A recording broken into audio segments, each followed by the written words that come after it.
Bonjour et bienvenue à cet événement désormais traditionnel de Natixis CIB qui est accueilli par la recherche pour notre événement de mi-année pour vous faire partager nos prévisions, notre scénario dans un contexte évidemment très difficile. Donc on vous demande toujours pareil, la plus grande indulgence.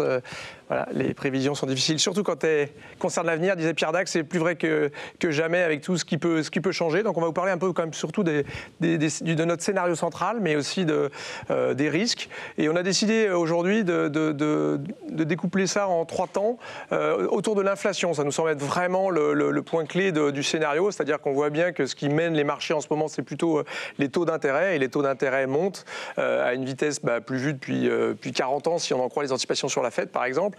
Parce que l'inflation est au plus haut depuis 40 ans. Et donc ces taux d'intérêt font ralentir les économies qui déjà étaient sans doute en phase de ralentissement. Donc on a vraiment un sujet, on trouve autour de l'inflation. Donc avec toutes les équipes de la recherche, Natixis, vous savez, on a une 60aine de chercheurs, à la fois des macroéconomistes, des stratégistes, des spécialistes des secteurs. On a la chance d'être à totale parité à la recherche, autant d'hommes que de femmes. On a 20 nationalités différentes réparties entre les États-Unis, l'Europe et l'Asie.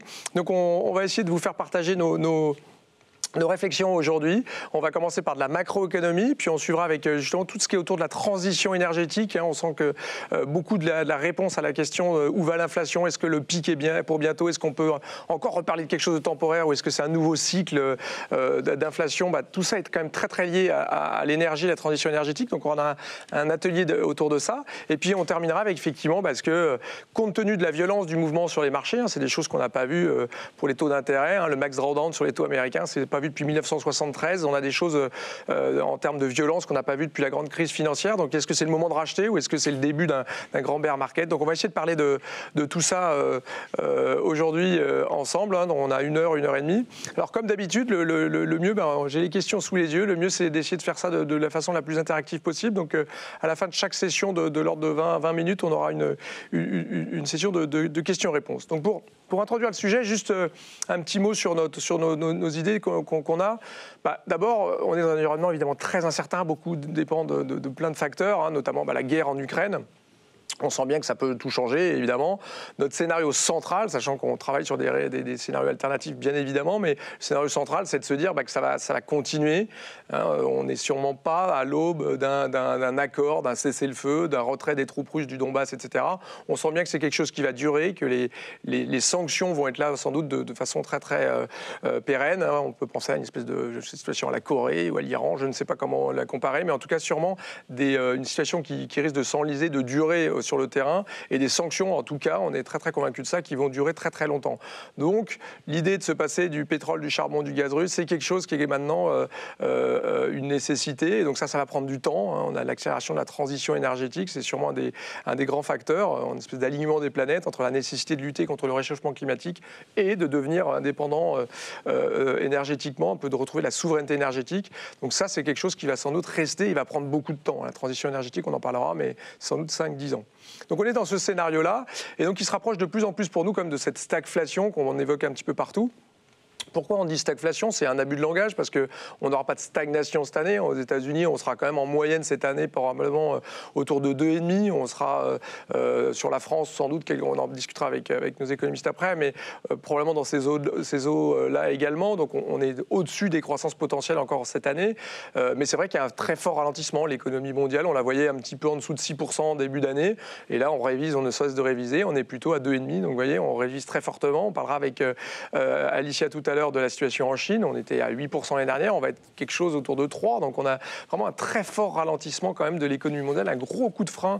Donc on est bien dans une situation de fort ralentissement. C'est pas de la stagnation encore, mais très très fort ralentissement. Et puis l'inflation fait aucun doute. Quand vous avez 8,6 aux États-Unis, 8,1 en Europe, c'est des chiffres qu'on n'a pas vus depuis 40 ans. Alors c'est exceptionnel, c'est lié à l'énergie. C'est pour ça que on va en parler aussi tout à l'heure. 66% de l'inflation en Europe, c'est lié à l'énergie. Donc il faut vraiment, c'est pour ça qu'on pense que c'est important de discuter de ce sujet-là juste après.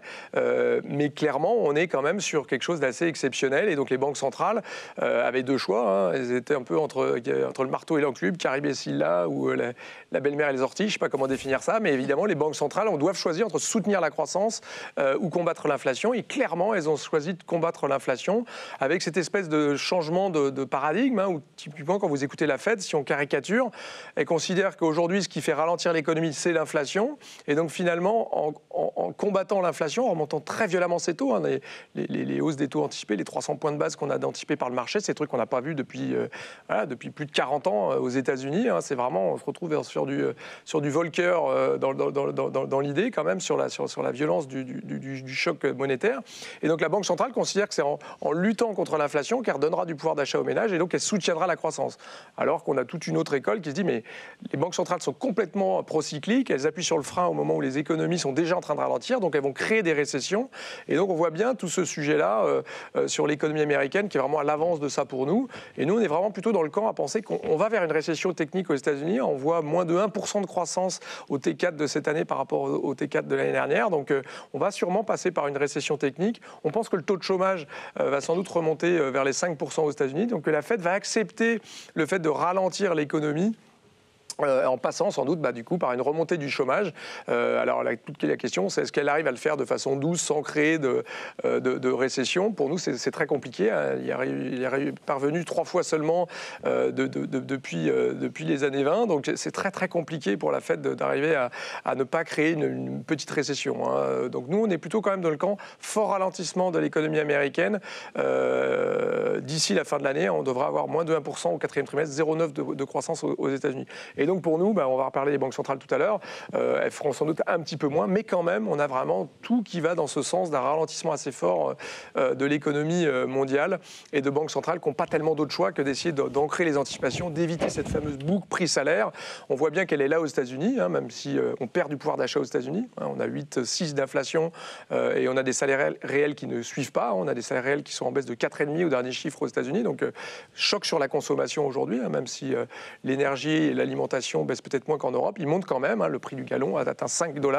On s'en satisferait en Europe avoir de l'essence à 1,30 le litre. Mais quand même, on a ce choc aussi aux États-Unis qui est quand même assez violent pour nous. Donc vraiment ralentissement à venir et les banques centrales qui vont devoir agir. On en reparlera tout à l'heure. Donc ce que je vous propose, c'est effectivement de poser vos questions. On va aborder la question de la macroéconomie. On va parler pas mal de Chine, d'Europe avec mes 2 prochains invités. Et ensuite, on parle de tout ce qui est transition énergétique, de l'énergie, voilà, de ce qui peut se passer sur les prix du gaz, du pétrole. Encore une fois, ça va dépendre de ça, sans doute l'inflation headline, et donc de la réponse des banques centrales, et donc probablement des actifs. Et on parlera du coup des actifs en 3e temps pour discuter de où on pense que où ça peut aller tout ça. Voilà.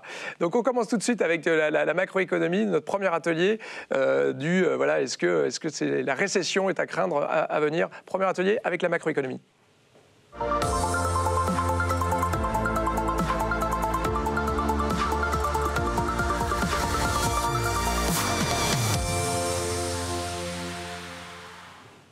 Voilà, on commence avec mes deux invités en plateau. J'ai le plaisir de recevoir qui nous fait la joie, le privilège de nous rejoindre d'Asie, Alicia Garcia-Herrero, qui est notre chef économiste pour l'Asie, un grand spécialiste de la Chine et en particulier, mais de la Chine et de l'Asie en général. Donc on va discuter un peu de ça, de ce qui se passe aussi de ce côté-là, parce que beaucoup de choses en dépendent. La Chine, c'est 19% du PIB mondial.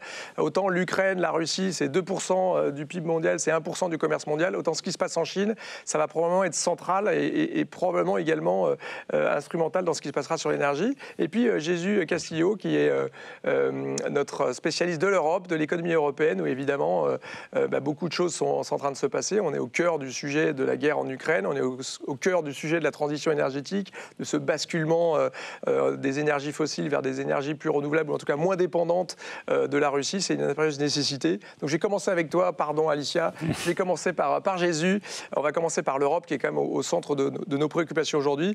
Alors, récession ou pas, Jesús? Est-ce qu'on n'est pas un peu trop optimiste sur l'Europe? Est-ce qu'on ne va pas droit vers une récession avec toutes ces annonces qui s'enchaînent de Poutine qui est en train d'instrumentaliser un petit peu le gaz dernièrement? Alors c'est vrai que quand on regarde la situation de laquelle on vient et là où on va, on peut être un petit peu effrayé. Quand on regarde un petit peu, finalement, en tout début d'année, on se disait les choses sont en train de se remettre en route parce qu'on sortait des confinements, les activités dans les services repartaient. On espérait aussi que les chaînes de production, le commerce mondial allait repartir aussi progressivement et se remettre en ordre. Et finalement, tout ça, c'est quelque chose qui ne s'est pas complètement réalisé parce que malheureusement, il y a eu la vague Omicron qui a atteint la Chine. Donc ça a obligé les Chinois, en respect de leur stratégie zéro Covid, à fermer un certain nombre d'activités. Donc à nouveau à désorganiser l'économie chinoise, mais par voie de conséquence, comme tu le disais, 19% du commerce et de l'économie mondiale, ça pèse à travers le monde. Donc après, enfin, il y a cette guerre qui est déclenchée par la Russie en Ukraine et donc qui crée aussi tout un univers d'incertitude supplémentaire. Donc, à partir de là, on regarde un petit peu ce qui se passe et effectivement, si on regarde les enquêtes, par exemple dans le secteur des services ou dans l'industrie, on voit que les enquêtes se retournent, mais finalement, les entreprises ont l'air de nous dire oui, il y a des difficultés, c'est incertain, mais quand on regarde comment évoluent les enquêtes, finalement, ça ne s'effondre pas complètement. C'est ça qui nous laisse un petit peu d'optimisme d'un côté. De l'autre, quand on regarde les enquêtes auprès des consommateurs, alors là, oui, c'est la chute. On voit que les consommateurs sont très inquiets. On parlait du prix de l'énergie, de l'essence à la pompe, et qui est complètement emblématique et représentatif de la perception de la situation économique par les ménages. Et donc, du coup, du frein à la consommation. Et c'est ce qu'on a vu finalement au cours du premier trimestre, une consommation qui s'est repliée dans les principaux pays de la zone euro, même si, en moyenne, finalement, la croissance a quand même résisté en moyenne en zone euro, plus 0,3. Donc finalement, c'est pas si mal. Maintenant, pour finir de répondre à la question, qu'est-ce qui va se passer finalement? C'est bien ça. On parlera des risques plus tard, mais effectivement, donc, pour nous, pas de risque de récession pour l'instant en zone euro. On s'attend... C'est quoi les chiffres? Juste pour donner un petit chiffre sur zone euro, France, Allemagne, peut-être pour figer les... Alors, si la situation... Il y a plein de si, en fait, dans cet environnement. Tu les as presque tous soulignés, mais si les prix du pétrole et du gaz ne s'envolent pas plus haut... Oui, on parlera des risques après, parlons du scénario central, effectivement. Mais voilà, on s'attend pratiquement à une stagnation au cours du deuxième trimestre et puis à une reprise progressive de la croissance. Alors comme on a un très fort acquis de croissance en début d'année, ça nous fait une croissance qui atteindrait environ 3,1% cette année en zone euro, 3,2% l'année prochaine. Des chiffres un petit peu en France 2,4 et puis 2,1.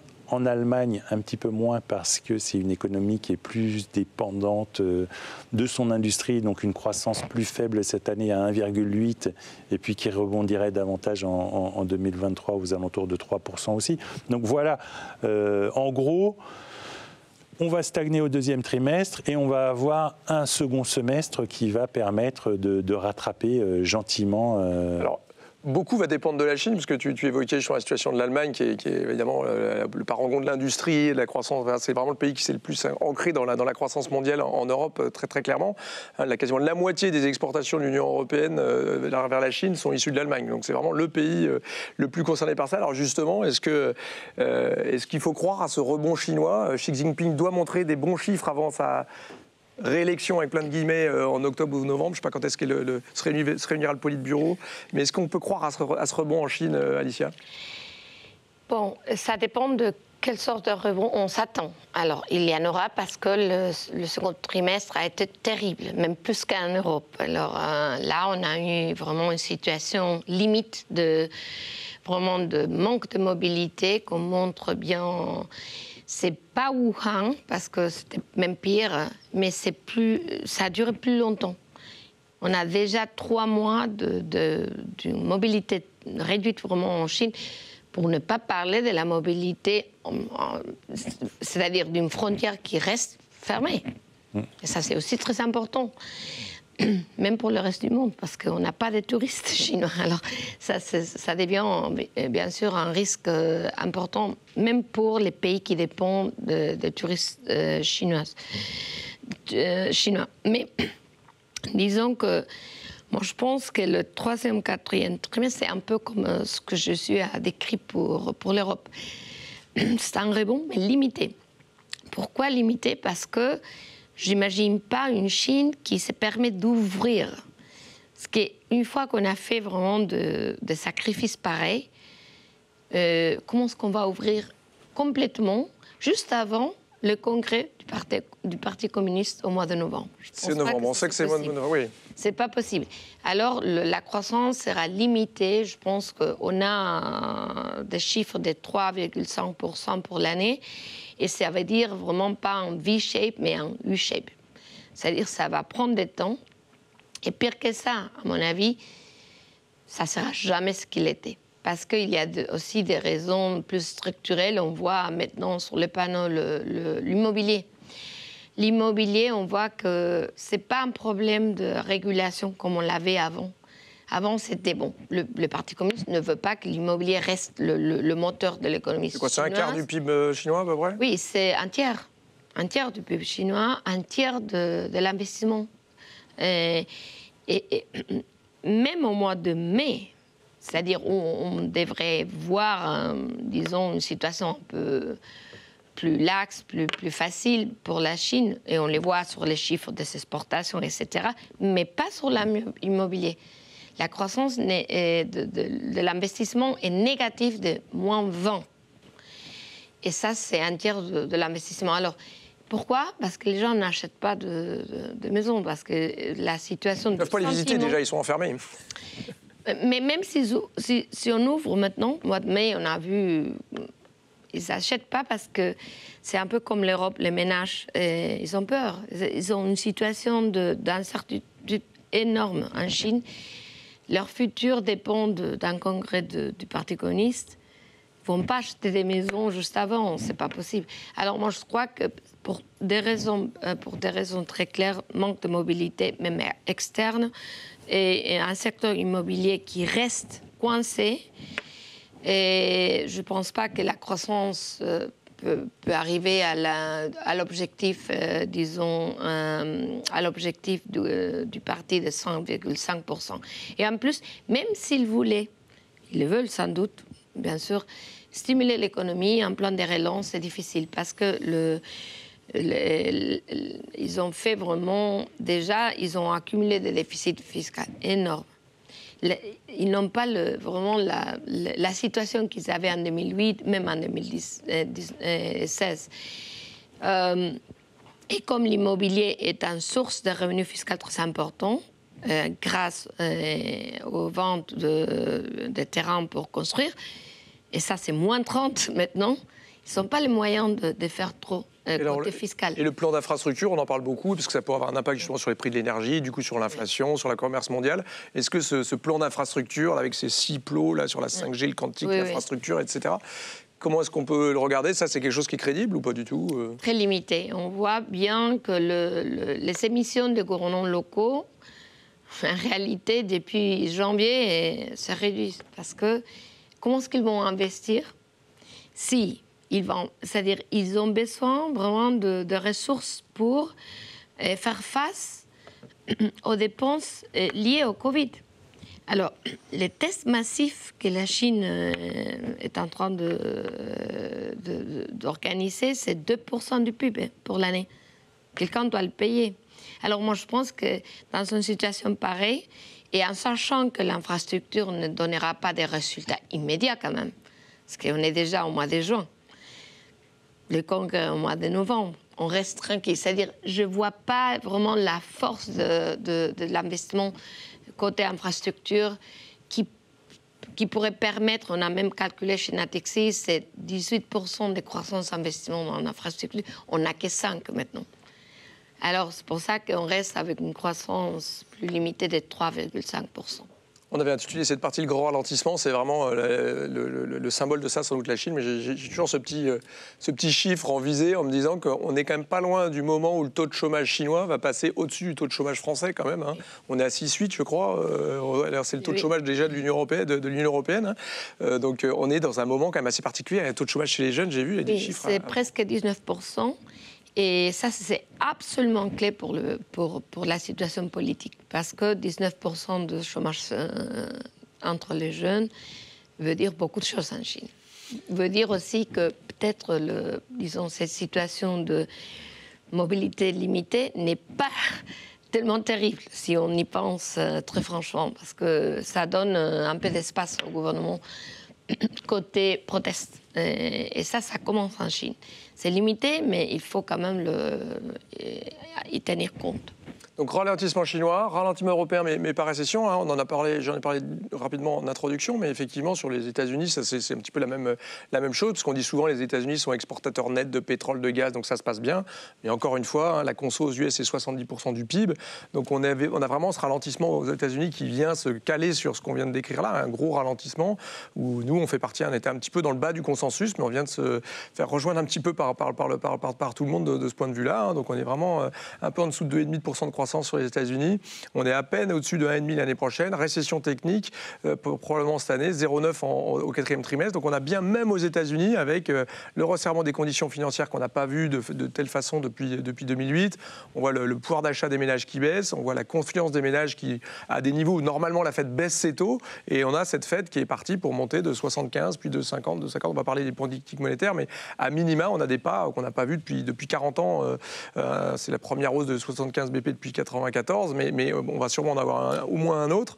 Donc on voit bien qu'il y a un resserrement phénoménal des conditions monétaires. Pensez aux actions américaines qui font moins 20%.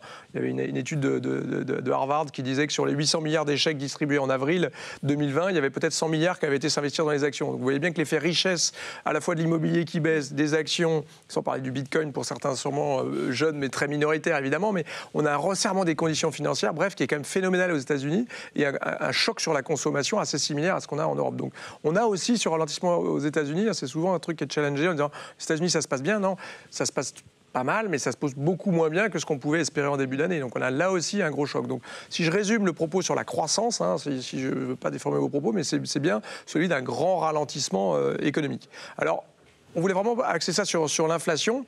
Donc la question que je pense qu'on a tous en tête, c'est est-ce que on va voir le pic d'inflation bientôt? C'est quand et où le pic d'inflation en Europe, Jésus? Alors, j'ai envie de dire que le pic, on y est pratiquement, parce que on nous dit ça depuis un an. On nous dit ça depuis un an, non, c'est vrai. En gros, qu'est-ce qui a expliqué cette très forte accélération de l'inflation? Un, c'est le pétrole, deux, c'est le gaz. Alors le gaz, c'est un petit peu un phénomène nouveau parce qu'on s'était habitué à avoir des prix du gaz extrêmement faibles. Donc comparé à il y a 18 mois, le prix du gaz a été multiplié par 6 ou 7. Donc ça, je vais pas...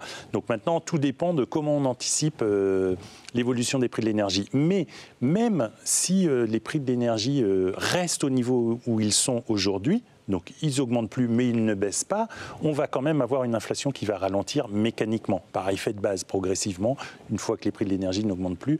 Donc ça, c'est quelque chose, j'allais dire, qu'on sait pas trop mal anticipé, mais on en parlera tout à l'heure.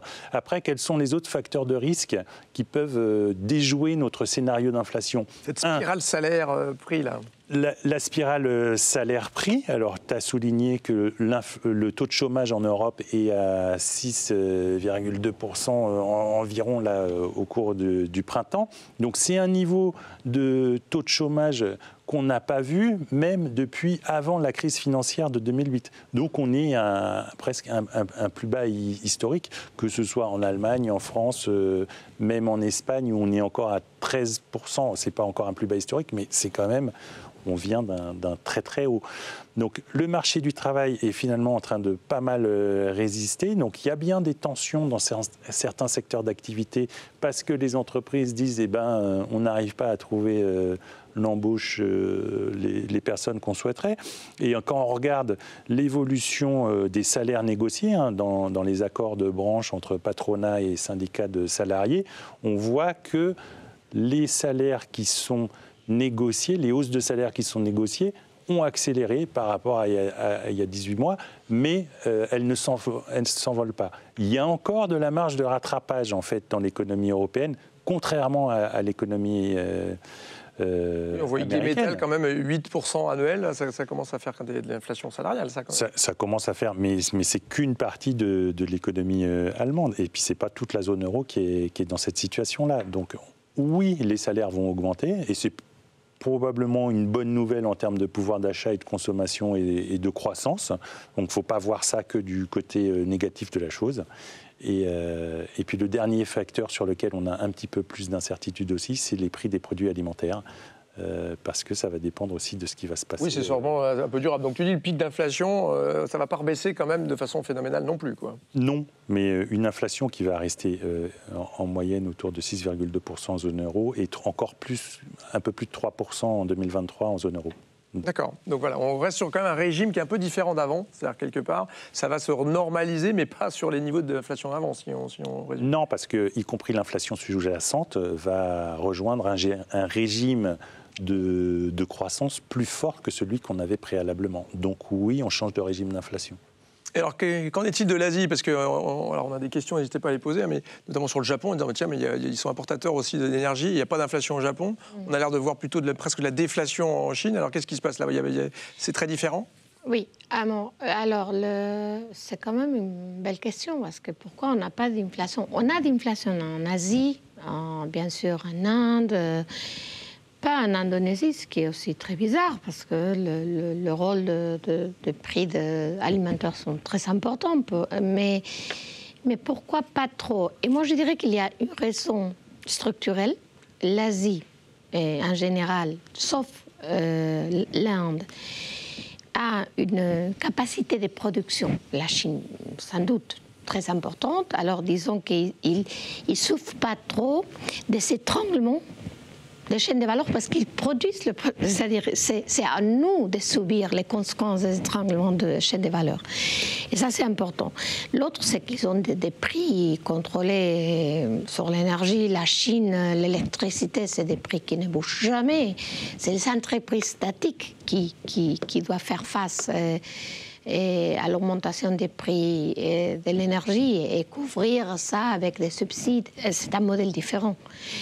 Et on en a quelques, mais pas comme la Chine. Mais ce qui est très important, à mon avis, pour comprendre qu'est-ce qui va se passer dans le reste du monde, c'est que la Chine, maintenant, exporte l'inflation, pas la déflation. Les prix à la consommation sont de presque 2%, mais les prix à la production étaient beaucoup plus élevés avant, maintenant c'est 6%, mais les prix à l'exportation, c'est le double, c'est 12%. Alors, moi, je trouve que comme la Chine... Ça veut dire que la Chine a gagné du pricing power? C'est ça, exactement. Il faut que penser aux panneaux solaires. Nous, on en a besoin, plus que jamais. 70% des panneaux solaires du monde sont exportés par la Chine. Alors, il faut comprendre que... Alors, je parle un peu de la géopolitique de tout ça, parce que c'est quand même important. Qui veut l'inflation à l'Occident? Personne? Auquel camp? Parce que je trouve qu'il y a deux pays, la Russie, mais aussi la Chine, qui ne trouvent pas trop mal l'inflation au reste du monde, hein, surtout à l'Occident. Et la Chine, bien sûr, nous, on s'est fait des soucis côté énergie, c'est important. Mais la Chine exporte un tiers des produits intermédiaires du monde. C'est un choc beaucoup plus important que l'énergie qui arrive. Alors moi, je pense que ça, il faut absolument faire des analyses sur les dynamiques des prix et des produits importés de la Chine pour comprendre. Parce que ça pourrait être plus structurel de ce qu'on le pense. Et sur le Japon, pourquoi alors du coup ce pays qui est finalement lui aussi très fortement importateur, qui a eu qui est un peu à l'instar de la France des petits soucis avec son nucléaire, oui. Est-ce qu'on a des raisons d'expliquer pourquoi on n'a pas plus d'inflation alors que dans le reste du monde on voit que c'est en train d'augmenter? Oui. Alors il faudrait dire aussi, c'est important soit pour la Chine que pour le Japon, que la demande interne n'est pas là, même moins qu'en Europe. C'est-à-dire pour la Chine, la consommation, on part de ce qu'on appelle retail sales, de moins 11 au mois d'avril. Au Japon aussi, la croissance s'est beaucoup affaiblie. Alors, il n'y a pas la croissance pour expliquer, disons, des prix plus élevés. Et la partie énergie, c'est très efficace, le Japon, pour l'énergie. Alors, le rôle de l'énergie n'est pas si important qu'ailleurs. D'accord, très intéressant. Et sur les États-Unis, rapidement, effectivement, on a plutôt tendance à voir le pic d'inflation un peu plus tôt qu'en Europe, typiquement aux États-Unis. On avait même l'impression qu'il était là, parce que vous avez vu, c'était passé de 8,5 à 8,3, 8,1, puis il y en a un rebond à 8,6. Mais en fait, si vous regardez les composants, on voit bien que c'est quand même lié. Alors, il y avait les voitures d'occasion qui expliquaient qu'on parlait beaucoup de ça l'année dernière. Là, on voit typiquement les prix des tickets d'avion. On voit bien le rebond du trafic aérien assez impressionnant au niveau mondial, mais notamment aux États-Unis. Donc, le prix un peu des services liés au tourisme qui a augmenté. Mais sinon, le prix des biens et des services rebaisse, donc on est quand même peut-être un petit peu plus proche du point de retournement aux États-Unis. On a pas mal évoqué les risques. Il nous reste quelques minutes, puis il y a pas mal de questions. Donc, rapidement, c'est quoi le principal risque en Europe sur ce scénario qui est finalement d'un ralentissement ordonné, où on reste au-dessus de la croissance potentielle? Tu disais, voilà, on est sur des chiffres de prévision autour de 2,5 en Europe, enfin même presque 3, et l'année prochaine, on a encore du rattrapage, etc. C'est quoi le risque principal en Europe pour toi, Jésus? Moi, je pense que c'est le risque géopolitique avec un arrêt brutal des importations, des exportations d'énergie de la part de la Russie vers l'Europe. Donc ça entraîne l'économie allemande probablement dans un très fort ralentissement. Un full cut, là, si on arrête totalement le gaz demain, là, comme c'est des fois, s'il nous fait le coup de la Finlande ou de la Pologne, s'il se passe ça fait quoi sur l'économie allemande? Ça réduit sa croissance d'au moins 1 point de PIB, quoi. Donc c'est quelque chose d'assez brutal. Ça sera aussi important en Italie, donc avec des taux de croissance qui sont un petit peu autour de 1,8. Si on retire 1 point, on évite de justesse la récession en Allemagne, pareil en Italie, mais je pense que c'est vraiment le principal risque, parce que derrière, c'est inflation, baisse de la consommation, incertitude sur l'investissement, etc. Donc on rentre dans une spirale assez négative. Même question sur la Chine, Alicia, ou sur Taïwan, c'est quoi le gros risque? C'est le risque géopolitique, sans doute, mais c'est très différent. En Chine, le risque eux-mêmes, c'est la réunion clé, bien sûr, du Parti communiste au mois de novembre, parce que je trouve que on avait une clarté sur le futur de la situation politique de la Chine et de Xi Jinping complète jusqu'au mois de février.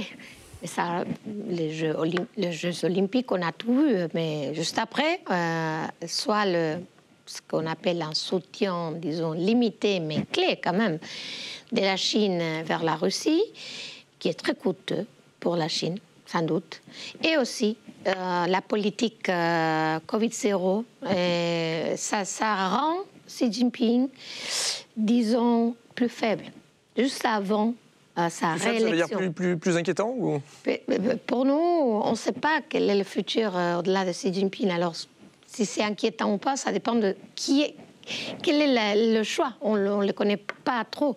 Mais je dirais que c'est ça le risque le plus important pour la Chine à ce moment. Et on peut rajouter peut-être pour terminer sur les risques, mais également aux États-Unis, puisqu'on voit bien que ce qui se passe aux États-Unis, c'est un gros ralentissement de la consommation avec l'inflation qui mord le pouvoir d'achat.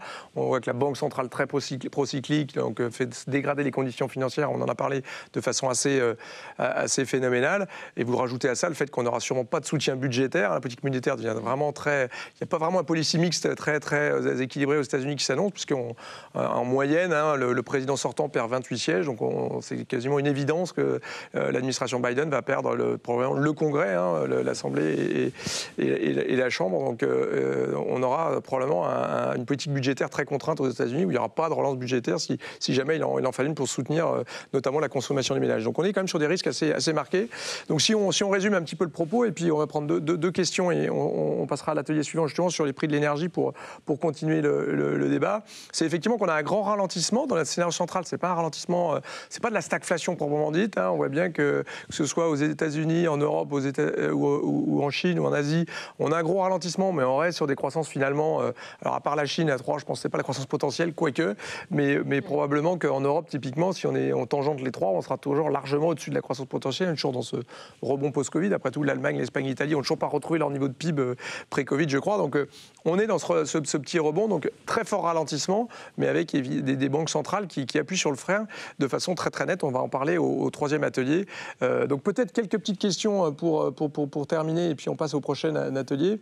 Il y avait notamment la question du retard de l'inflation, justement, tu l'as évoqué, notamment sur les prix à la production. Est-ce que ça veut dire qu'on peut avoir finalement un effet de diffusion et qu'on n'a pas vu, tu parlais des prix de l'alimentation, Jésus, je pense que c'est un bon exemple aussi. Est-ce qu'on n'a pas c'est quand même pas évident de penser que les prix de l'alimentation vont se normaliser, hein, on ne va pas remplacer le blé ukrainien si facilement. Est-ce que vous pensez qu'il peut y avoir un effet retard justement dans l'inflation ?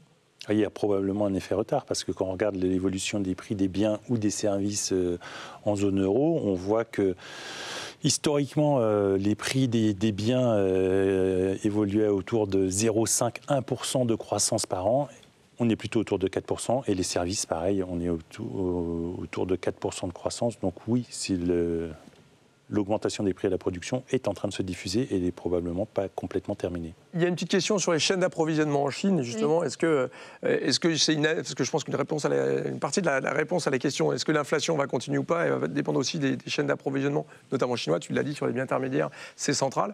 Est-ce que ça, on voit des signes d'amélioration, ou en fait, avec situation de zéro Covid qui ne marche pas, c'est des choses qui vont durer, se continuer ou même s'aggraver ?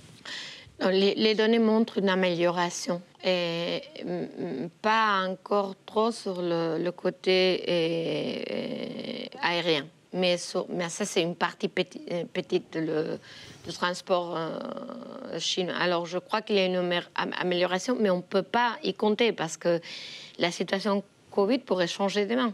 Alors, c'est ça le problème, qu'on ne sait pas, une fois qu'il reste Covid zéro Covid, on ne peut pas savoir si ça va... Oui, ça risque de durer, parce qu'à chaque fois qu'on va rouvrir, on va refermer. C'est ça. En tout cas, merci à tous les deux. Merci Alicia, merci Jésus. Merci. On va passer à l'atelier suivant, sur ce premier atelier sur la macroéconomie et sur l'inflation. Et donc, une grande partie de cette inflation, là aussi, va dépendre de cette transition énergétique qui est finalement probablement déflationniste, où voilà, le coût marginal de l'énergie éolienne ou solaire, c'est zéro. Mais en attendant, il faut les installer, et ça, c'est pas zéro du tout. Donc, on a un coût de la transition qui est très élevé. Donc, on va faire un deuxième atelier autour de ça, de cette transition énergétique. Est-ce que c'est un facteur d'inflation plus durable que ce qu'on pouvait escompter ?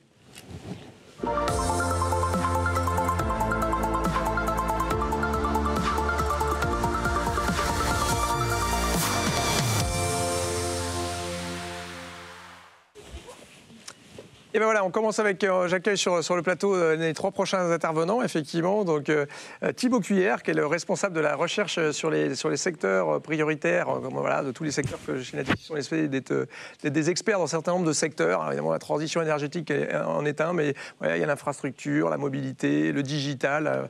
Voilà, on a un certain nombre de secteurs. Et voilà, c'est Thibaut qui est en charge de ça. Et là, il va nous aider dans cet atelier sur la transition énergétique. Et puis, voilà, deux spécialistes.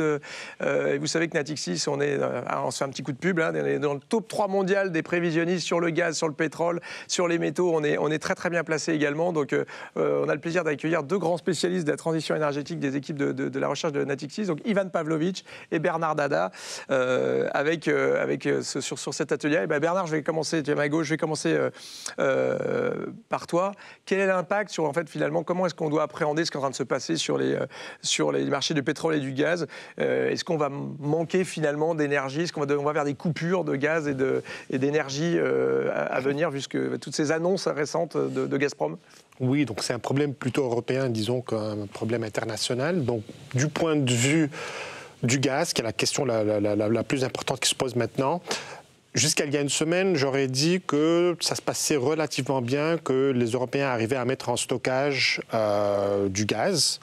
Et ceci dit, là, on sait qu'il y a un problème de Freeport, LNG, donc ils n'arrivent plus à exporter.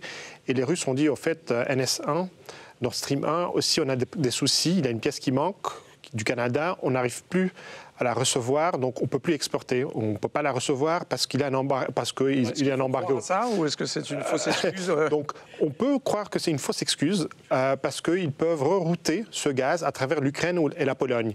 Deux grands ennemis qui ne voudraient pas rerouter leur gaz à travers ce pays. Donc pour nous, c'est plutôt une excuse. C'est un peu une weaponisation, je ne sais pas comment le dire, une instrumentalisation quand même des prix de l'énergie pour continuer à faire rentrer peut-être des devises ou de l'argent en Russie. Oui, on peut dire ça. Alors, Thibault, petite question pour toi. Et puis, n'oubliez pas, les Q&A, ça a bien marché avec la macro tout à l'heure. N'hésitez pas à faire part de vos questions ou de vos réflexions. Comment est-ce que nous, on peut justement, on sent bien qu'il y a une espèce d'instrumentalisation du gaz, du pétrole, une accélération de l'histoire. On pensait que l'Europe, jamais, elle avait du mal à se mettre d'accord sur le pétrole, à réduire sa dépendance russe au pétrole, et puis elle se mettrait sans doute pas plus d'accord, c'est pas si facilement que ça pour réduire complètement sa dépendance au gaz russe. Hein. Et puis on voit qu'en fait, c'est plutôt Poutine qui est en train de couper le gaz, littéralement. Alors comment est-ce que l'UE envisage, c'est quoi le plan pour se passer finalement de cette dépendance au gaz russe? Comment est-ce que l'Europe envisage les choses, Thibault? Alors effectivement, le contexte géopolitique a obligé la Commission européenne à réagir très vite. C'est la raison pour laquelle donc, elle a proposé le plan REPowerEU un peu plus tôt cette année, sachant que pour rappeler quelques chiffres, sur les 350 milliards de mètres cubes d'importation nette de gaz de l'Union européenne, 45% proviennent de Russie, donc c'est considérable.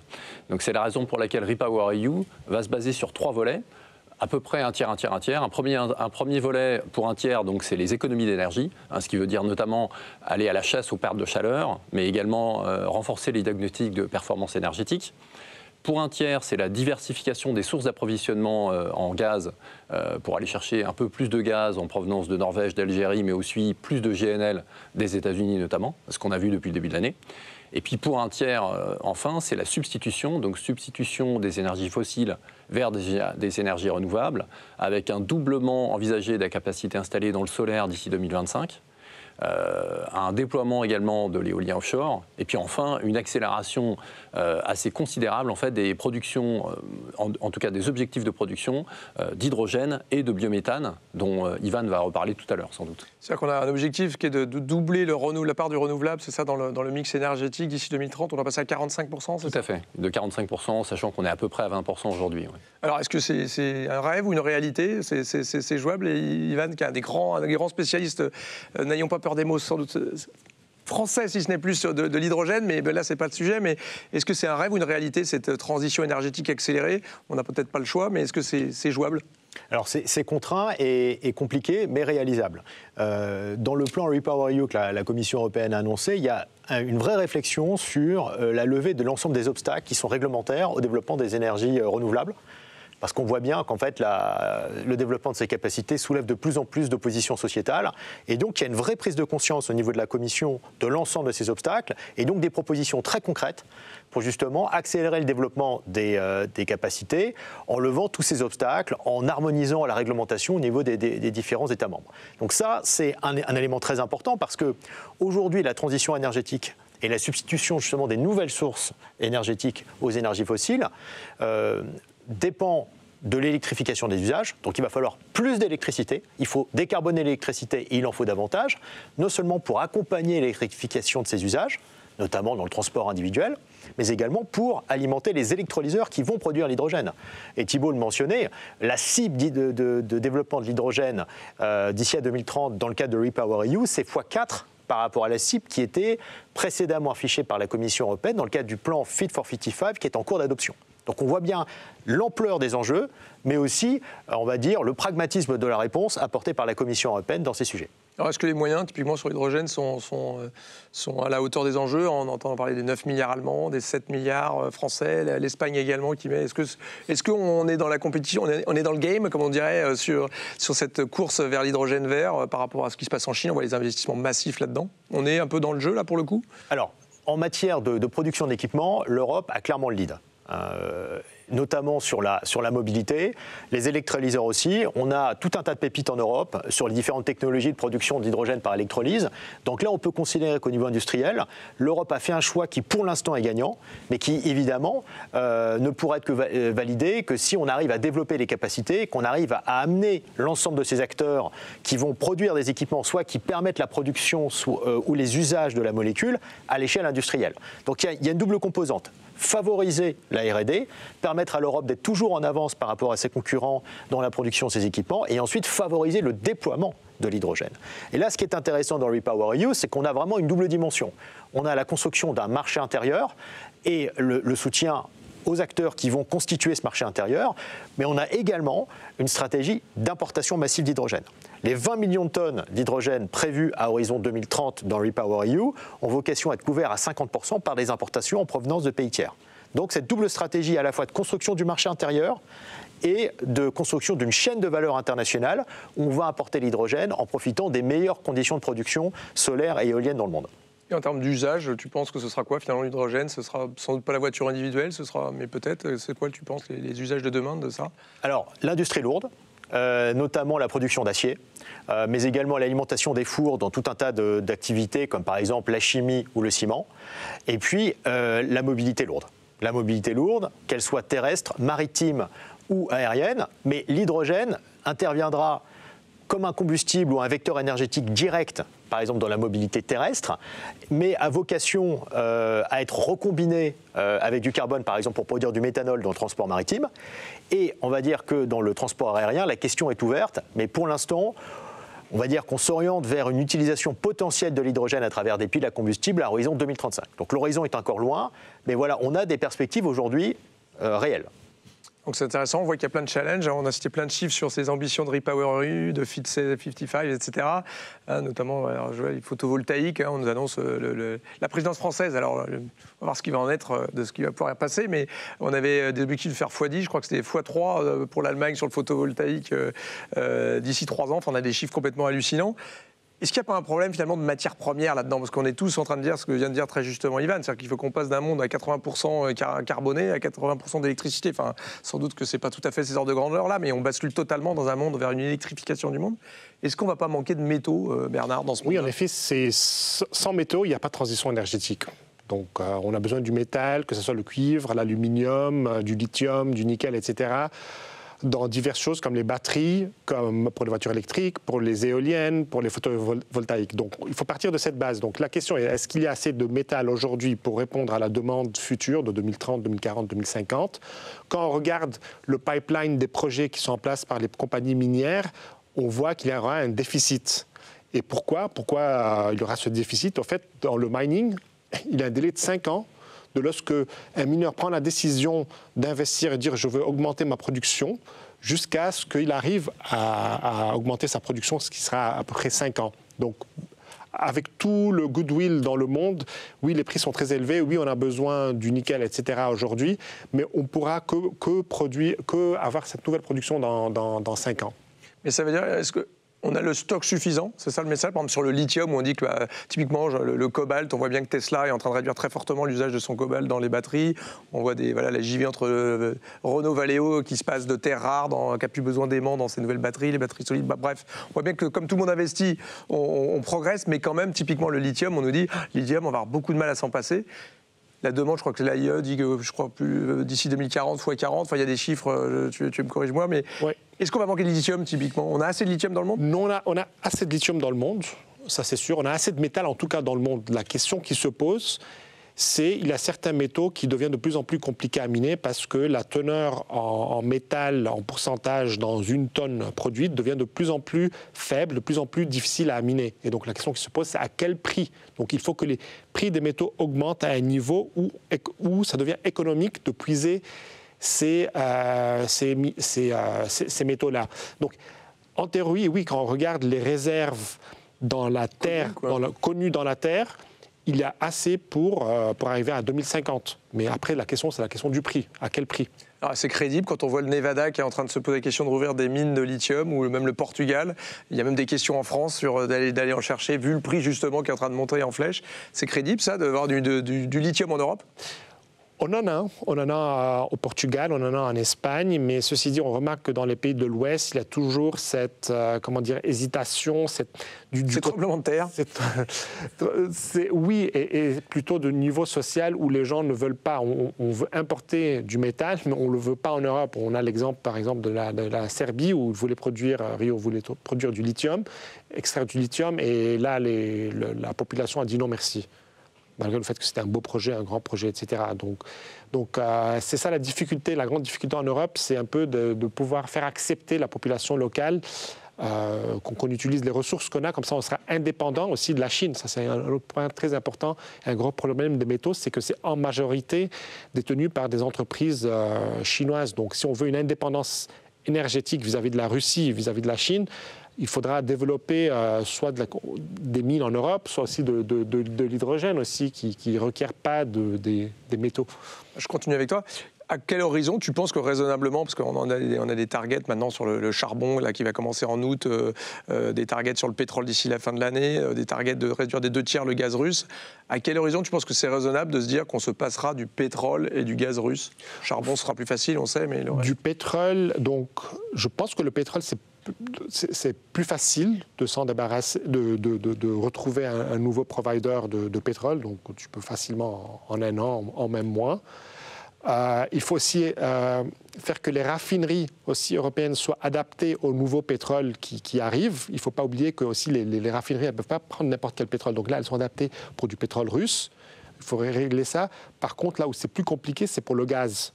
Parce que le gaz, majoritairement, arrive en Europe à travers le pipeline.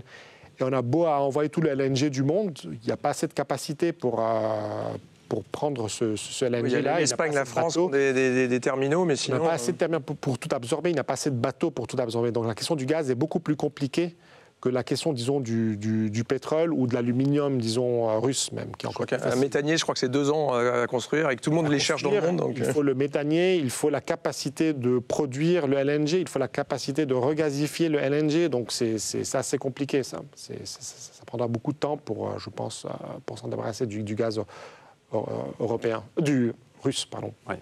Ah bah, on peut discuter de l'européanisation du... Bon, bref. Et donc on voit dans tout ça qu'il y a quand même d'énormes besoins. Enfin, la transition énergétique s'accélère. Enfin, moi je trouve que c'est un accélérateur d'histoire de dingue, quoi, entre les canicules, les 54 degrés en Inde, ça y est, le réchauffement climatique, on y est. Donc l'impératif de lutter contre le réchauffement climatique du GIEC, c'est dans les 3 ans que ça se passe. Ça nécessite des énormes investissements et tout d'un coup, là on voit bien, là, ce que tu dis, là, si on doit dans les 6 mois à venir se passer du gaz russe, du pétrole et du charbon, il y a des investissements massifs. Alors question peut-être pour toi Thibault, on a les capacités de financer tout ça, ou quand on entend des chiffres de rien que pour la France de 80 milliards par an de défense d'infrastructures, l'Europe nous dit des choses évidemment beaucoup plus à l'échelle européenne. On a les moyens de financer tout ça ? Alors effectivement, c'est une bonne question, puisque la Commission européenne estime qu'avec REPowerEU, par rapport à ce qu'on avait précédemment dans Fit for 55, les besoins d'investissement supplémentaires en sont à peu près chiffrés à 210 milliards d'euros sur 5 ans. Donc c'est quand même massif. En parallèle, ce qu'on voit, c'est que les principaux utilities européens, pour parler de la partie qui va passer par du canal privé, ont déjà annoncé en fait des plans massifs d'augmentation des capex, puisque ce que vous voyez d'ailleurs à l'écran sur le graphique de gauche, en fait les capex pour les principaux utilities européens vont passer d'à peu près 65-70 milliards par an à 100 milliards par an d'ici 2 ans. Et effectivement, c'est le cas pour les principaux énergéticiens comme Iberdrola, Enel, etc. Le problème, c'est qu'en face, la croissance des EBITDA ne va pas permettre de tout financer directement en autofinancement. Donc une bonne partie va passer par les marchés. Et on estime en fait qu'on aura sans doute 40 à 45 milliards d'émissions d'utilities par an contre 25 à 30 les années précédentes. Donc il faudra absorber dans le marché au moins 15 milliards de utilities supplémentaires. Bon, la bonne nouvelle, c'est que même si on ne l'a pas fait par le passé, en revanche, on va sans doute le faire par le canal du Green Bonds, puisque ce marché-là est en forte croissance. Il y a plus d'1 trilliard d'euros dans le cours aujourd'hui. Et il y a suffisamment d'appétit du côté des investisseurs, je pense, pour pouvoir digérer ce surplus de besoins d'émissions. Donc Natixis et BPCE, on est un peu leader sur les Green Bonds, donc ça tombe bien, donc ça serait bien. Mais petite question qui est tout à fait dans le sujet. Est-ce que justement cette hausse des taux, est-ce que Joe Biden et Christine Lagarde ne sont pas en train de tuer la transition énergétique avec cette hausse des coûts au moment où il faut, en fait, les investissements nécessaires à la transition énergétique sont massifs. Est-ce que la hausse des taux en ce moment ne risque pas de compliquer cette transition ? Alors, ce qui est sûr, c'est qu'on s'aperçoit effectivement que, compte tenu du fait que l'augmentation du coût de la dette a augmenté d'à peu près 2,5 points pour la plupart des corporates notés investment grade, évidemment, pour les utilities, aujourd'hui, il faut payer des coupons qui sont bien supplémentaires à ce qu'ils ont payé ces 2-3 dernières années. L'avantage quand même, c'est qu'aujourd'hui, ils sont encore sur un coût moyen de leur dette qui est à peu près en ligne avec les niveaux dans le marché. Donc en fait, aujourd'hui, ça ne représente pas encore une charge qui est dissuasive pour eux pour faire des investissements supplémentaires a priori. On peut penser qu'il y a de l'appétence de l'autre côté demande, côté investisseur, où il y a quand même pas mal de voilà, tout à fait. Munitions. Et en particulier, c'est ce qu'on disait, l'avantage, c'est que comme cette partie-là, en fait, va consister à financer des besoins de développement d'énergie renouvelable, donc ça va passer par un canal d'émissions ESG. Et effectivement, pour ces émissions ESG, on constate encore aujourd'hui qu'il y a quand même un appétit qui est significatif dans le marché, qui est bien supérieur à ce qu'on a sur les obligations conventionnelles. Et donc, encore une fois, vu la croissance de ce marché-là, le marché devrait avoir la capacité quand même de les absorber sans que ça se passe trop mal, sachant qu'en plus, on l'a vu récemment, les spreads des utilities sont quand même assez résistants par rapport au reste du marché, puisque c'est traditionnellement un secteur défensif à forte visibilité sur les cash flows, ce qu'on voit d'ailleurs très bien sur le graphique à droite ici, avec des spreads qui résistent mieux que le reste du marché. Ouais. Il y a pas mal de questions. Je vous propose qu'on passe tout de suite à prendre quelques questions qui vont vraiment dans le thème. Il y a une question justement, est-ce que si on n'a plus de gaz et cet hiver, quelle est l'alternative si on nous coupe le gaz? Alors, je ne sais pas si c'est pour... Si je peux répondre à court terme, mais peut-être Ivan... Voilà. Comment est-ce qu'on s'en sort si jamais le gaz russe s'arrête cet hiver? Donc si le gaz... Donc l'idée c'était de construire ces stocks, ces réserves de gaz. Donc ça se passe maintenant actuellement mal ces dernières semaines. Donc le premier qui se passe, c'est la destruction de la demande. En fait, ça, c'est le terme le plus recherché sur Investopedia actuellement. Et si on regarde Google Trends, c'est parti en l'air. Donc, destruction de la demande.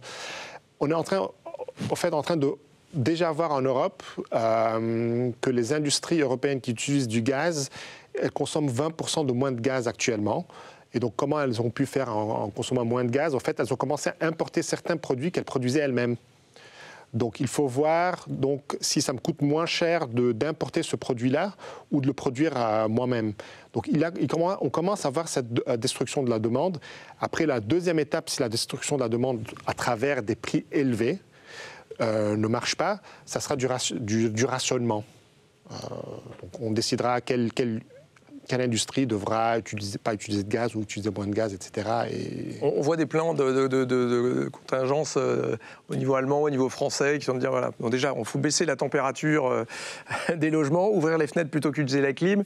Et puis, il y a pas mal d'idées, vous avez vu en Allemagne, qui étaient de dire, on préservera les ménages et que les entreprises, il y aura des micro-coupures. Et c'est assez incroyable l'économie qui est faite en coupant des hypermarchés, par exemple. C'est quelle industrie qui est en train de consommer beaucoup d'énergie par rapport au PIB, sa contribution au PIB? Un exemple, c'était la Chine, où 6%, je pense, de la consommation d'électricité venait de l'industrie de l'aluminium. Par contre, leur contribution au PIB n'est pas énormissime, c'est pas 6% du PIB. Donc, il faut commencer à décider, est-ce que le fertilizer, on laisse ou on importe? Ça sera plutôt la question, ça serait d'importer. Mais après, il y a aussi le charbon, je pense, Ivan, il connaît plus que moi, mais... On avait une petite question, j'enchaîne avec toi, Ivan. L'amélioration des batteries pour stocker l'électricité à base d'hydrogène vous semble-t-elle la clé pour le développement de cette énergie? Est-ce que le problème de l'hydrogène, finalement, c'est pas son stockage, et puis surtout si on fait de l'hydrogène vert avec l'énergie intermittente? Est-ce que c'est vraiment ça, c'est le lithium, c'est les piles à combustible, c'est quoi le... Alors, piles à combustible, oui, c'est clairement dans la mobilité terrestre, le gros sujet aujourd'hui, c'est d'améliorer l'efficience des piles à combustible. Cela étant, quand on regarde en fait l'efficience de ces solutions autour de l'hydrogène dans la mobilité terrestre, sur le cycle de vie donc des véhicules, on s'aperçoit qu'en fait l'efficience énergétique est la même que sur les véhicules au diesel. Donc en réalité, aujourd'hui, le vrai enjeu, c'est effectivement de continuer à améliorer l'efficience de ces équipements, mais c'est aussi de faire baisser le coût de la molécule. D'où l'enjeu à la fois de développer la production en Europe et de développer les importations au meilleur coût possible. Et c'est à ce prix qu'on pourra, favoriser la diffusion des usages. Et le stockage, c'est un truc où on est là aussi, c'est envisageable d'avoir des capacités de stockage suffisantes? Oui, alors on peut rétrofiter une partie des installations qui sont aujourd'hui dédiées au gaz, Et puis on peut tirer parti d'autres types d'infrastructures qui sont relativement simples à développer. Et puis on a aussi, dans l'hypothèse où les réseaux gaziers seraient à sec, la possibilité d'utiliser des réseaux de transport. Alors il faut les rétrofitter, etc. Mais à terme, c'est une solution en fait pour stocker de l'hydrogène.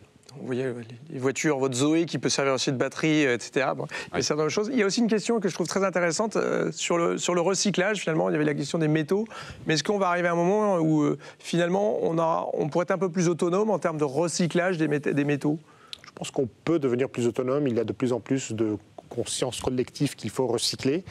Mais je ne pense pas qu'on arrivera à un point où on arrive à 100% dans les 10 prochaines années ou 20 prochaines années, on arrivera à être 100% recyclage. Il faudrait que la population mondiale commence à devenir dans un mode de déclin et qu'on utilise de moins en moins de voitures et ça pour arriver à cet équilibre. Ce qui est intéressant pour le recyclage, je pense, et c'est pourquoi je pense que c'est une industrie très promettante en Europe, surtout dans les années à venir, c'est que c'est l'empreinte carbone d'un aluminium recyclé versus un aluminium primaire ou cuivre versus du cuivre miné. L'aluminium recyclé, il a 98% moins d'émissions qu'un aluminium primaire. Donc on va dans une optique du Carbon Border Adjustment Mechanism qui va rentrer en Europe en 2026. On sait que ces produits-là vont être de plus en plus prisés.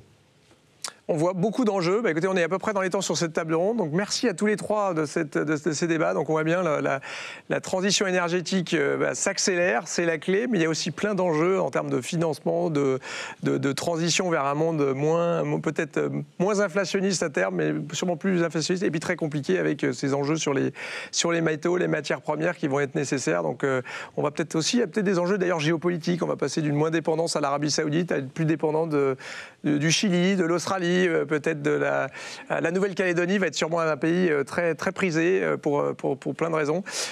Donc écoutez, merci à tous les trois. Puis on passe au troisième et dernier atelier sur justement ce contexte-là qu'on a décrit assez compliqué au niveau macroéconomique, avec des vrais enjeux d'investissement de transition.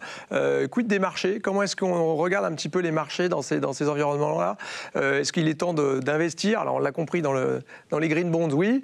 Dans la transition énergétique, sûrement. Mais en termes de marché, où en est-on ? Troisième atelier. Est-ce que le pire est pricé ?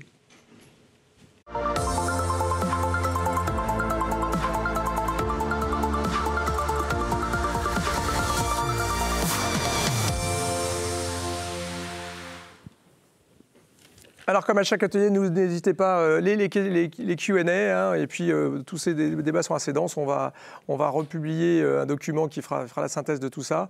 Mais voilà, n'hésitez pas à poser des questions, continuez, c'est très interactif et très intéressant. Merci de vos questions. Donc, j'accueille notre équipe de stratégistes aujourd'hui. Alors, ladies first, quand même. Je commence par Émilie Tétard à ma gauche, qui est notre responsable sur l'asset allocation, l'allocation d'actifs. Ina Moufteva, qui est notre stratégiste crédit, et Nordine Nam, qui est notre stratégiste sur les devises, et aussi sur les cryptocurrencies. Donc on aura plein de questions pour lui. Il ne s'ennuie pas en ce moment.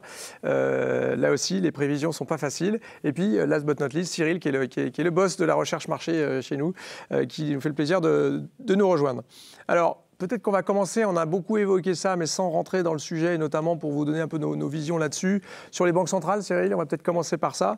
Que dit le marché finalement ? Qu'est-ce qui est pricé et qu'est-ce que nous on en pense et quel est notre scénario ? Là aussi, beaucoup d'humilité évidemment dans ces scénarios qui bougent beaucoup. Mais qu'est-ce qui est pricé et qu'est-ce qu'on en dit ? Alors, le marché, il nous dit que les banques centrales seront très agressives dans les prochains mois.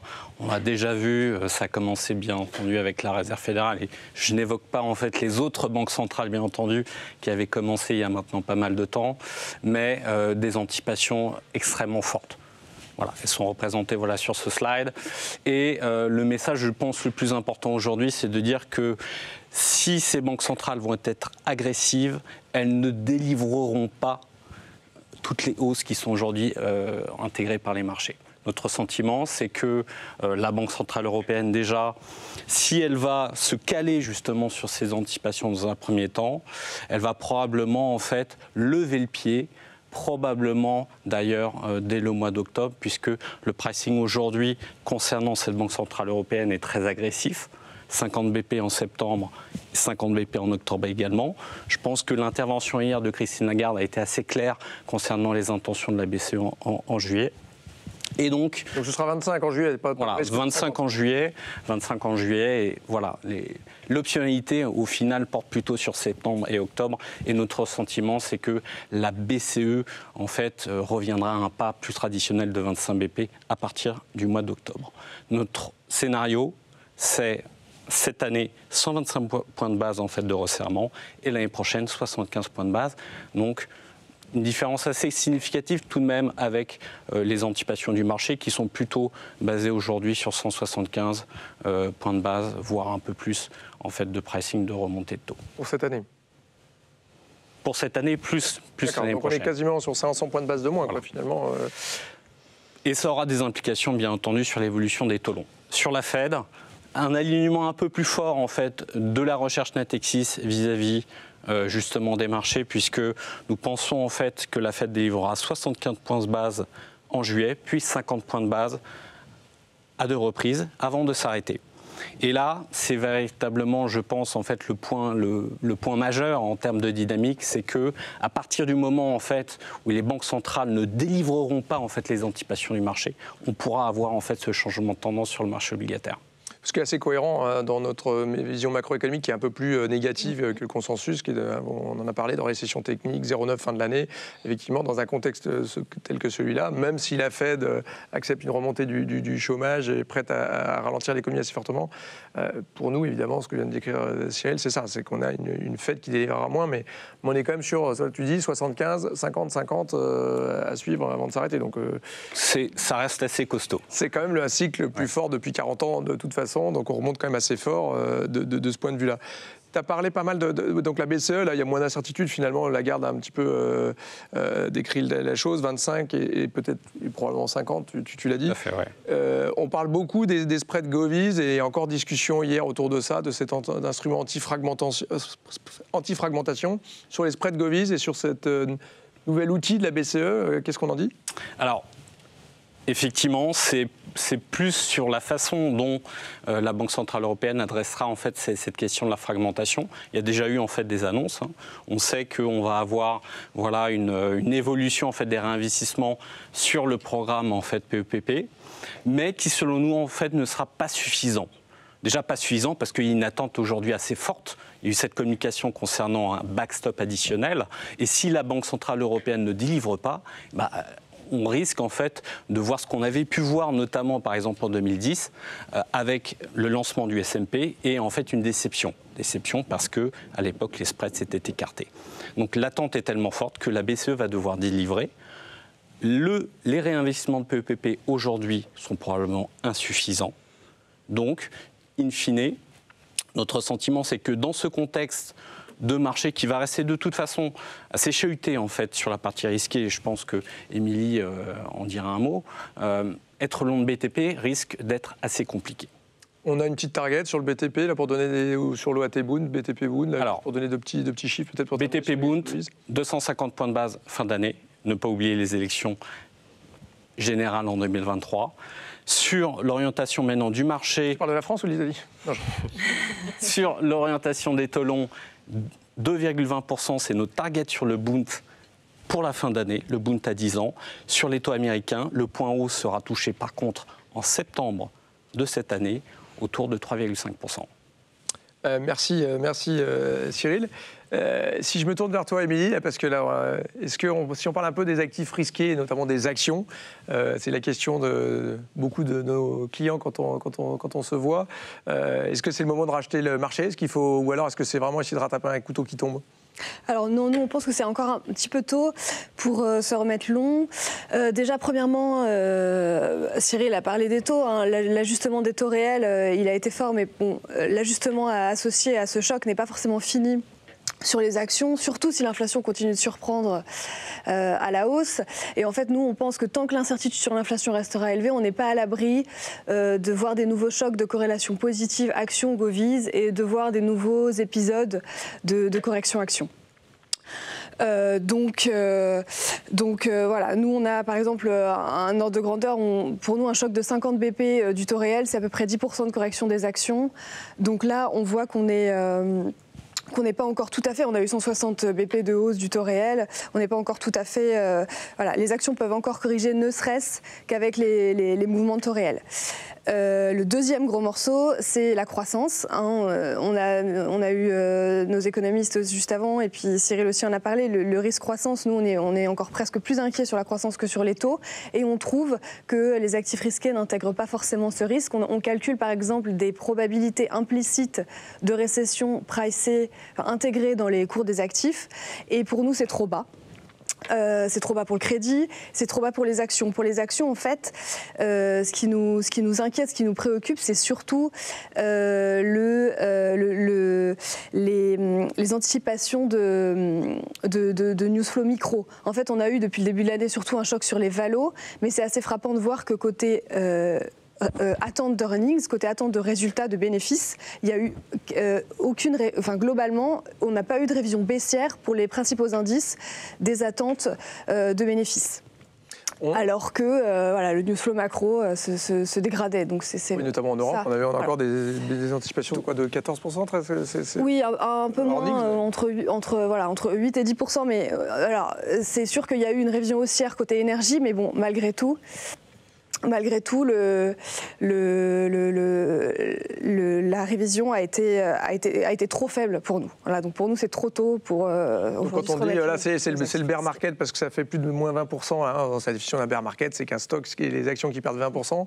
Donc c'est pas un signal de rachat, c'est peut-être le début de quelque chose plutôt que la fin. Si je résume un tout petit peu, oui. C'est pas forcément le début d'une grande descente, mais en tout cas, c'est pas forcément le moment de racheter les actions. Ce sera quoi le signal justement pour commencer à dire tiens, là, on peut peut-être revenir dans le marché. Je parle des actifs risqués encore une fois. Alors. Bon, déjà, les investisseurs vont guetter la macro. C'est un marché qui va être très, très focalisé sur la macro. Des signes de normalisation de l'inflation, des signes que la croissance va pas trop décevoir, va rester robuste. Si ces signes-là, si on a des signes d'un atterrissage plutôt gentil, de la croissance de l'inflation, là on peut avoir un rebond assez vite. Si c'est pas le cas, alors là on va devoir regarder un peu des indicateurs un peu plus techniques pour voir quand est-ce que les plus bas seront touchés. Nous on pense que c'est pas encore le cas. On regarde par exemple des indicateurs de valorisation, de positionnement. Sur les graphiques qui s'affichent, ce sont des rangs par rapport à l'historique. Et ce qu'on voit sur le graphique à droite par exemple, c'est que évidemment les valos sont plus faibles, mais elles sont pas encore au plus bas. Par exemple aux US, c'est notamment le cas aux US, le PE forward du S&P 500, il est à 16 contre un pic à 27. Donc c'est une correction, mais voilà, ça peut aller encore plus bas. On peut avoir un PE de 12-13 dans le contexte actuel, ça ne nous choquerait pas forcément. Et côté positionnement, on voit que les investisseurs systématiques, les CTA, les risk parity, ils ont bien coupé. Leur bêta est proche des plus bas de ces plus bas historiques. Mais en revanche, côté investisseurs long terme, on voit qu'il y a encore de la place pour baisser. Voilà, on voit que si on regarde leurs allocations par rapport au long terme, on voit qu'ils ont encore de la place pour remettre du cash. Et ça, pour nous, ça peut être un signal de capitulation, de voir. Voilà, il va falloir attendre de voir que les investisseurs long terme, eux aussi, ont capitulé pour envisager de se remettre long si la macro continue d'être très incertaine comme elle est aujourd'hui. On voit un environnement quand même pas facile hein, quand on prend un portefeuille 60% actions, 40% obliges. C'est la pire performance depuis plus de 30 ans maintenant, donc compliqué. Donc tu disais, voilà, peut-être les signaux de rachat, on peut peut-être rajouter la paix en Ukraine, la relance chinoise qui fonctionnerait, mais on l'a vu tout à l'heure, tout ça c'est pas facile. Et je suis assez d'accord avec ce que tu viens de dire, c'est que probablement un peu le signal, vu que c'est les taux qui sont les drivers, ce serait que l'inflation commence à piquer et à rebaisser un petit peu en Europe, aux États-Unis. Ce serait sans doute le signal que les taux commenceront peut-être à se calmer, etc. Question pour toi, justement, puisqu'on parlait des actifs risqués. Ina, notre spécialiste du crédit, on a un ralentissement économique, on a la BCE qui accélère, on voit bien, et cette hausse des taux qu'on évoque là, est-ce que c'est une perfect storm pour le crédit ? Est-ce que il faut s'en préoccuper ? Ah bah oui. Donc l'histoire est quand même assez proche du marché action. Donc l'année 2022 s'annonce être la pire année depuis très très longtemps pour le marché de crédit également. Si tu regardes par exemple les spreads, donc ils sont déjà très fortement écartés. On est à plus 40 points de base à peu près pour le crédit investment grade, plus 170 points de base pour le high yield, mais c'est pas le pire. En fait, ce qui est le pire, c'est le rendement. Quand tu regardes le total return, tu es à moins 14% depuis le début de l'année pour le crédit investment grade. Donc, c'est la performance qu'on n'a jamais vue sur ce marché-là. Donc, effectivement, l'année est extrêmement difficile. Maintenant, la question, est-ce que ça peut être pire que ça encore ? Malheureusement, la réponse est oui. Donc, comme a évoqué ma collègue Émilie, déjà, le risque de récession n'est pas complètement pressé par les marchés risqués, notamment le crédit. Et deuxième chose, c'est évidemment les banques centrales. Donc, si on prend l'exemple de la BCE, donc on a eu ce nouveau setup avec l'arrêt des achats, un effet flux en fait. De ces arrêts, il va avoir quand même un impact assez important sur le marché, sachant que la BCE a racheté à peu près 23% en équivalent en fait de volume de nouvelles émissions sur le marché. Donc, ce qui est quand même pas négligeable. Et deuxième chose, c'est que si on regarde en fait qu'est-ce qui se passe actuellement sur le marché, on voit que l'appétit pour le crédit il est quand même plus que modeste. On voit ça sur le marché primaire, donc les primes très très importantes, une baisse de plus de 40% en fait des volumes d'émissions, donc qui se limite maintenant en fait aux tombées, à remerciement des tombées. Et même si on regarde par exemple les collectes des fonds de crédit, à la fois en Europe et aux US, on a des très très fortes décollectes nettes. Typiquement, pour l'Europe, on est à 17 milliards. Donc, en fait, c'est la différence entre les collectes et les décollectes. Donc, en fait, les décollectes sont de 17 milliards plus élevés que les collectes, ce qui est quand même très important aussi comme chiffre pour l'investment grade et de 7% à peu près pour le high yield. Donc, tout ça nous fait penser que l'écartement des spreads va se poursuivre et donc la performance de crédit, malheureusement, cette année sera extrêmement négative. Est-ce qu'il faut s'attendre à une vague de défauts ? On disait, notre scénario macro, c'est plutôt un ralentissement, c'est pas encore de la stagnation, mais dans ce contexte-là de hausse des taux et de ralentissement quand même, est-ce qu'il faut s'attendre à pas une vague de défauts, parce que ce serait un petit peu exagéré, mais est-ce qu'on peut s'attendre à une hausse des défauts ? La réponse rapide, c'est oui. Mais bon, avant tout, il faut quand même qu'on voit une vague des baisses de notation, en fait, des downgrades. Et si on regarde, en fait, les chiffres du premier trimestre, on voit déjà 115 downgrades côté européen, ce qui est plus élevé que le trimestre d'avant, pardon. Donc là, c'est déjà le premier signe. Le rating drift, en fait, c'est une mesure de drift de notation, qu'on appelle drift de notation, qui montre la différence en fait entre le nombre des hausses et le nombre des baisses de notation, commence à se dégrader également en Europe, pas encore aux États-Unis, mais en Europe on le voit déjà, depuis en fait le début de la guerre en Ukraine notamment. Et même quand on regarde les taux de défaut eux-mêmes, ils sont déjà en fait en légère hausse. Donc on s'approche les 2% en Europe et 1,5% aux États-Unis. Certes, ça paraît assez bas. Certes, ça reste en dessous des moyennes de long terme qui sont donc 3,5 et 4,5 à peu près pour l'Europe et les US. Mais on va peut-être y aller encore un peu plus. Et dans un an, on va prendre 1 point de pourcentage sur le taux de défaut en Europe et 1,5 point. Donc on va doubler aux États-Unis. Alors des défauts, on en voit sur le monde des digital, Nordine, on en voit beaucoup. Alors peut-être avant de parler de ça, parlons un petit peu du dollar quand même dans ce contexte de taux d'intérêt. Là aussi, on parle de différentiel de taux qui est vraiment le driver en ce moment. Mais est-ce qu'on peut dire que le dollar atteint son pic ou est-ce que c'est la parité qui nous attend avec l'euro par exemple ?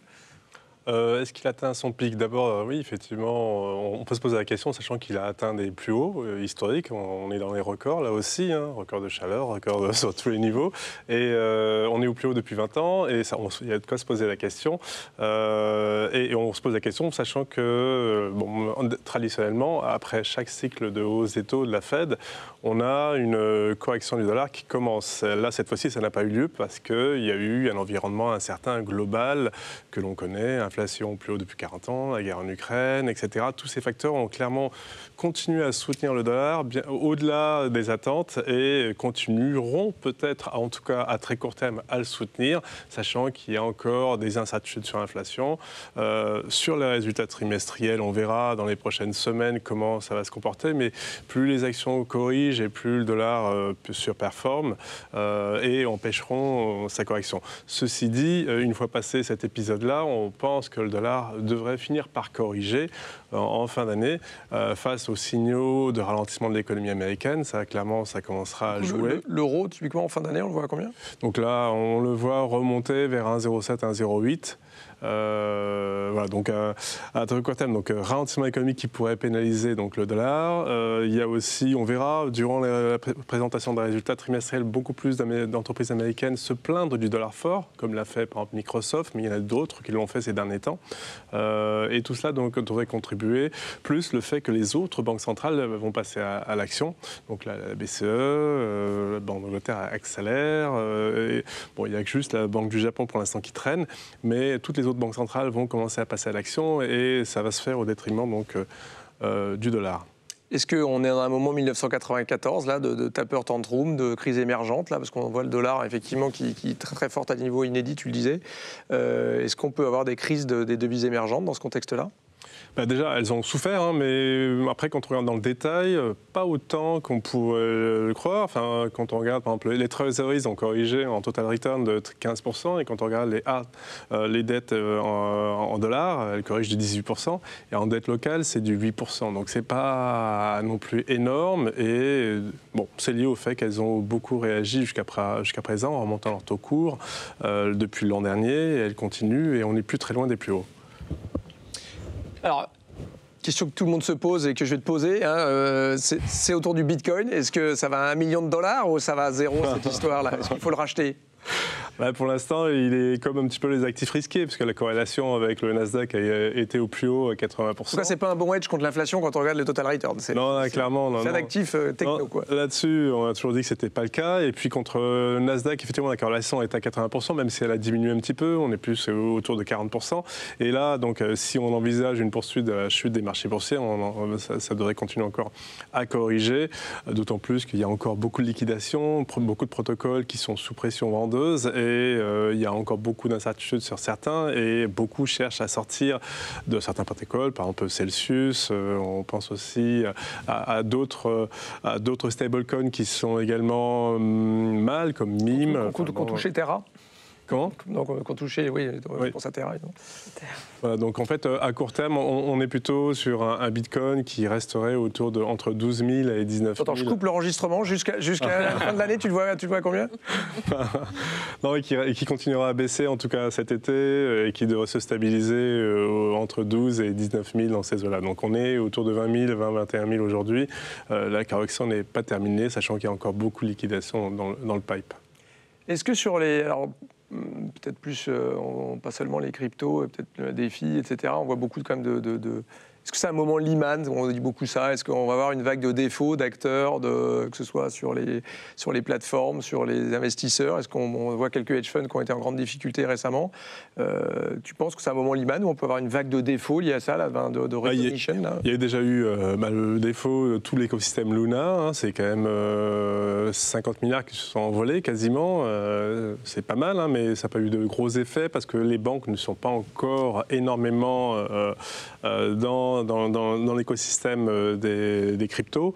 Et finalement de crypto est hyper concentrée en quelques mains. Finalement. Alors, après, quand on regarde un petit peu les hedge funds et puis les ETF, etc., bon, ils détiennent maintenant 28 milliards de Bitcoin, un peu plus en termes de crypto.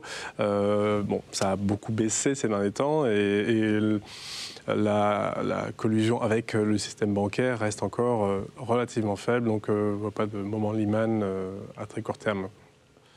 Très bien. Alors écoutez, pour rester dans les temps, on va prendre quelques petites questions. Il y avait une question justement qui est intéressante parce qu'elle fait le lien avec toute l'inflation, qui était de se dire, si jamais les entreprises peuvent récupérer les prix des matières premières ou des intrants, finalement, et qu'il n'y ait pas trop d'inflation salariale, ça ne toucherait pas forcément les earnings. C'est une question qui est posée. Tout à l'heure, Alicia le disait, c'était impressionnant quand même ce que disait Alicia.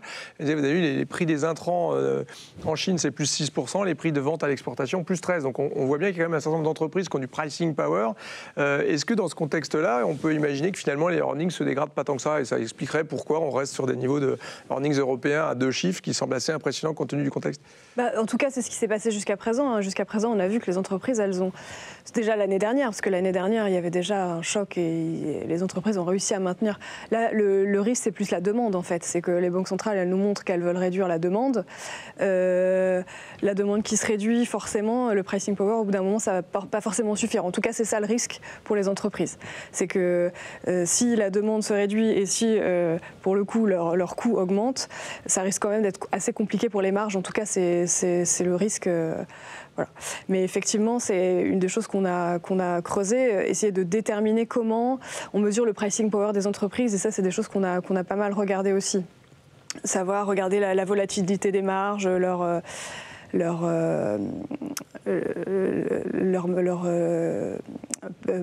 market share, voilà, des choses comme ça.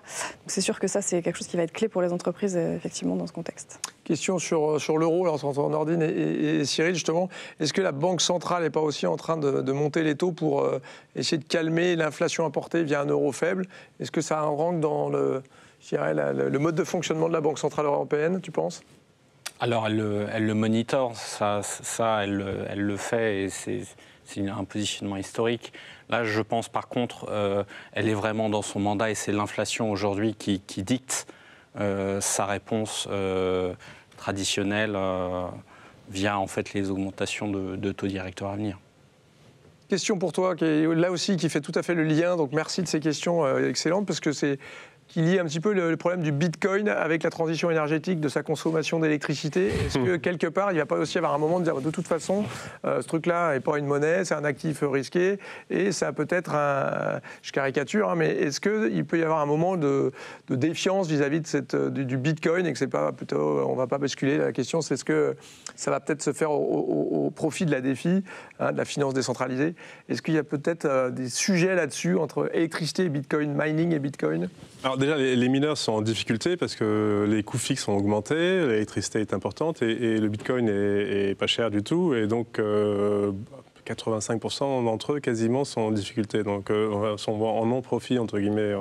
Il ne faut pas que la situation perdure. Mais les mineurs, la plupart des fermes de minage, la moitié, sont maintenant dans des zones où l'électricité n'est pas chère, où il y a des surplus d'électricité, notamment au niveau des barrages électriques. Donc, bon, après, c'est un des seuls qui fonctionne encore en Proof of Work. Alors, Ethereum est encore toujours en Proof of Work, mais bientôt passera en Proof of Stake. Et là, la consommation d'électricité sera relativement faible.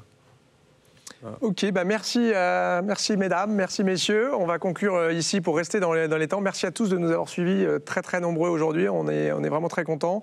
Si vous avez d'autres questions, n'hésitez pas. Hein, on a les canaux habituels. Donc vous pouvez nous suivre évidemment sur le site, sur nos publications, le site research.natixis.com, sur le Twitter Natixis Research. On a aussi pas mal de podcasts qu'on met sur SoundCloud. On a une chaîne YouTube Natixis aussi où on met pas mal de choses. Donc il y a plein de canaux, mais surtout le meilleur des canaux, c'est de nous contacter et de prendre le lien avec nous. On sera ravis de discuter. Donc merci à tous. Si je conclue un petit peu...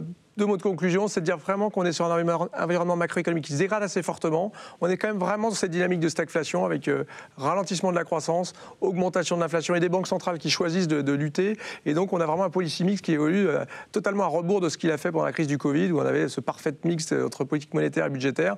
Là, on a des banques centrales qui n'ont pas d'autre choix face à une inflation plus haute depuis 40 ans. Et donc ça, plus la transition énergétique qui a un coût avant d'avoir les gains après tout ça, et puis la nécessité de la faire de toute façon qui s'accélère avec cette guerre en Ukraine. Il faut devenir indépendant de la Russie en termes d'énergie fossile. Il n'y a pas d'autre choix que celui-là. Et puis la planète, il n'y a pas d'autre choix non plus que d'accélérer la transition énergétique. Donc on a ce monde-là quand même qui est sans doute un peu plus inflationniste qu'avant. Et donc sur les actifs et sur les marchés, c'est pas si évident que ça de naviguer en ce moment. Et nous, vous avez compris, on reste quand même assez prudent pour cet un mid-year outlook. Alors qu'on se reparle en décembre si vous le voulez bien. On fera nos prévisions de 2023 et puis puis en juin, on vous expliquera pourquoi on a eu tort, mais aussi pourquoi on a peut-être eu raison quelquefois. Donc merci de nous suivre. On se donne rendez-vous en décembre pour la prochaine édition de cet Outlook. Merci de nous avoir suivis.